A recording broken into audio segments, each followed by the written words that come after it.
انتقامن سمجھ لیجیے۔ تو بعض ڈاکٹر ایسے ہوتے ہیں کہ ایک مریض کو اتنی دوائیاں دیتے ہیں کہ محلے بھر کے مریضوں کے لیے سال بھر کے لیے کافی ہوتی ہیں۔ تو اس ضمن میں ایک نظم ہے کہ ایک ڈاکٹر سے مشورہ لینے کو میں گیا، ناز سازیے مزاج کی کچھ ابتدا کے بعد، اور کرنے لگے وہ پھر میرا طبی معائنہ، ایک وقفہ خاموشی صبر آزما کے بعد، ضربات قلب و نبض کا جب کر چکے شمار، بولے وہ اپنے پیڈ پہ کچھ لکھا کے بعد، ہے آپ کو جو عارضہ وہ عارضی نہیں، ہے آپ کو جو عارضہ وہ عارضی نہیں، اور سمجھا ہوں میں تفکر بے انتہا کے بعد، اور لکھا ہے ایک نسخہ اکسیر بے بدل، ہو شافی دربار ایزدی میں شفا کی دعا کے بعد، نسخہ شروع، لیجئے نماز فجر سے پہلے یہ کیپشول، کھائیں یہ گولیاں بھی نماز عشاء کے بعد،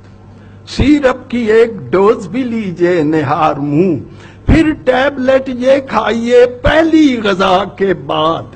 لینی ہے آپ کو یہ دوا اس دوا سے قبل، کھانی ہے آپ کو یہ دوا اس دوا کے بعد، کھانی ہے آپ کو یہ دوا اس دوا کے بعد، اور ان سے خلل پذیر اگر ہو نظام ہضم، پھر مکسچر یہ پیجئے اس ابتلا کے بعد، پھر مکسچر یہ پیجئے اس ابتلا کے بعد، لازم ہے پھر جناب یہ انجیکشنوں کا کورس، اٹھے نہ ہاتھ آپ کے گھر اس دوا کے بعد، لازم ہے پھر جناب یہ انجیکشنوں کا کورس، اٹھے نہ ہاتھ آپ کے گھر اس دوا کے بعد، پھر چند روز کھائیں یہ ننھی سی ٹیبلٹ، کھجلی اٹھے بدن میں اگر اس دوا کے بعد، کھجلی اٹھے بدن میں اگر اس دوا کے بعد، تجویز کر دیے ہیں وٹامن بھی چند ایک، یہ بھی ضرور کھائیے ان ادویاء کے بعد، یہ بھی ضرور کھائیے ان ادویاء کے بعد، 6 ماہ تک دوائیں مسلسل یہ لیجئے، پھر یاد کیجئے گا حصول شفا کے بعد۔ ایک وہم تھا کہ دل میں میرے رینگنے لگا ان کے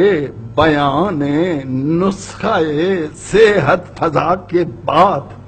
کیمسٹ کی دکان بنے گا شکم میرا، کیمسٹ کی دکان بنے گا شکم میرا،